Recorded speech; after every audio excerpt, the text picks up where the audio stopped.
জান্নাতীরা এবার জাহান্নামীদের প্রশ্ন করবে, মা সালাকাকুম ফি সাকার, কোন কারণে তোমরা জাহান্নামী হইলা, সাকারের বাসিন্দা হইলা? জান্নাতীরা প্রশ্ন করবে জাহান্নামীদের।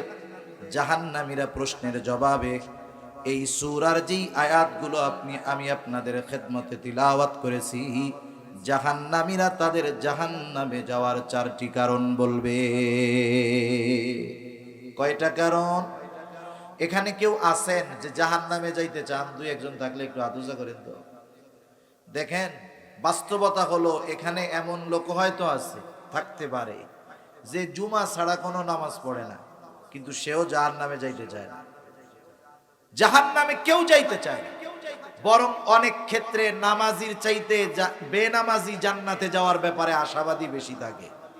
অনেকে বলে না, দেখেন না, আরে বেটা ও নামাজ পড়লে কি হবে, ও তো নামাজ পড়ে, ওর ইমান ঠিক নাই, আমি নামাজ না পড়লেও আমার ইমান ঠিক আছে। তখন শয়তান বলে, যার ইমান ঠিক আছে সে নামাজ না পড়ে থাকে কেমনে, এটা তো আমার বুঝে আসে না। ডান হাতে আমল নামা যারা পাবে তারা জান্নাত। প্রত্যেকটা মানুষ হাসরের ময়দানে নিজের চিন্তায় বিভোর থাকবে, কেউ কারো খোঁজ খবর রাখবে না, বরং আপনজন থেকে পালায়া থাকার চেষ্টা করবে। কিন্তু জান্নাতে যাওয়ার পরে বলেন তো কোনো চিন্তা আছে নাকি? কোনো পেরেশানি থাকবে? কোনো ভয় থাকবে? জান্নাতে যাওয়ার পরে জান্নাতি দুনিয়ার পরিচিত সবাইকে খুঁজবে, যে দুনিয়াতে অমুকরে চিনতাম, কিরে জান্নাতে তো দেখতেছি না, কোথায়? আল্লাহ রাব্বুল আলামিন জানায় দেন, জান্নাতীরা পরস্পর মুজরিম পাপীদের ব্যাপারে আলোচনা করবে। ফি জান্নাতিন ইয়াতাসাআলুনা আনিল মুজরিমিন। আল্লাহ রাব্বুল আলামিন জানায় দেন, জান্নাতীরা পাপীদের ব্যাপারে পরস্পর আলোচনা করবে, কোথায় তারা, তাদের অবস্থা কি হলো। তাফসীরে ইবনে কাসীরের মধ্যে আসছে, আল্লাহ রাব্বুল আলামিন জান্নাতি আর জাহান্নামীদের মধ্যে কথা এবং দেখার ব্যবস্থা আল্লাহ তাআলা করে দিবে। পরস্পর পরস্পরকে দেখতে পাবে। জান্নাতি জাহান্নামীকে দেখবে, জাহান্নামীও জান্নাতীকে দেখবে।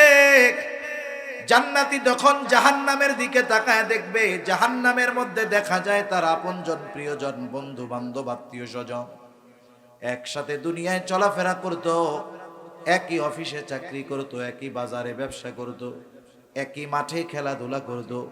আজকে ওই বন্ধু জাহান্নামের শাস্তি ভোগ করতেছে।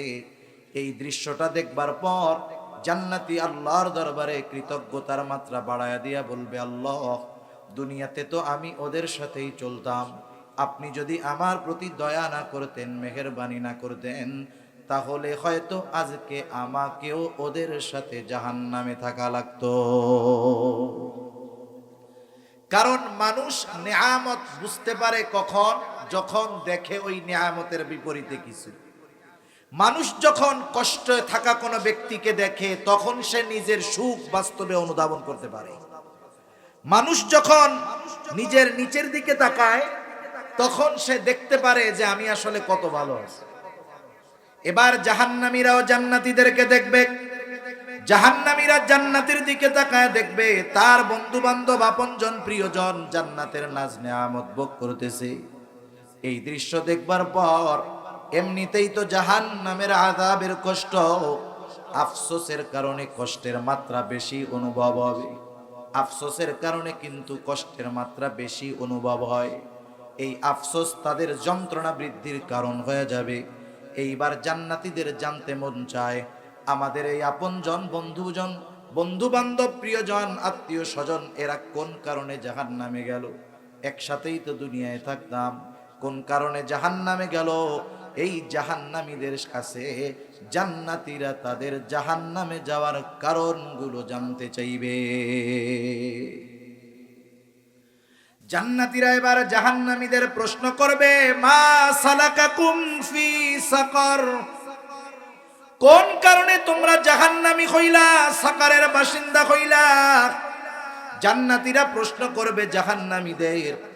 জাহান্নামীরা প্রশ্নের জবাবে এই সূরার যেই আয়াতগুলো আমি আপনাদের খেদমতে তিলাওয়াত করেছি, জাহান্নামীরা তাদের জাহান্নামে যাওয়ার 4টি কারণ বলবে।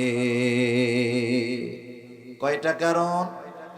এখানে কেউ আছেন যে জাহান্নামে যাইতে চান? দুই একজন থাকলে একটু হাত উঁচা করেন তো। দেখেন, বাস্তবতা হলো এখানে এমন লোক হয়তো আছে, থাকতে পারে, যে জুমা ছাড়া কোনো নামাজ পড়ে না, কিন্তু সেও জাহান্নামে যাইতে চায় না। জাহান্নামে কেউ যাইতে চায় না, বরং অনেক ক্ষেত্রে নামাজির চাইতে বেনামাজি জান্নাতে যাওয়ার ব্যাপারে আশাবাদী বেশি থাকে। অনেকে বলে না, দেখেন না, আরে বেটা ও নামাজ পড়লে কি হবে, ও তো নামাজ পড়ে, ওর ইমান ঠিক নাই, আমি নামাজ না পড়লেও আমার ইমান ঠিক আছে। তখন শয়তান বলে, যার ইমান ঠিক আছে সে নামাজ না পড়ে থাকে কেমনে, এটা তো আমার বুঝে আসে না।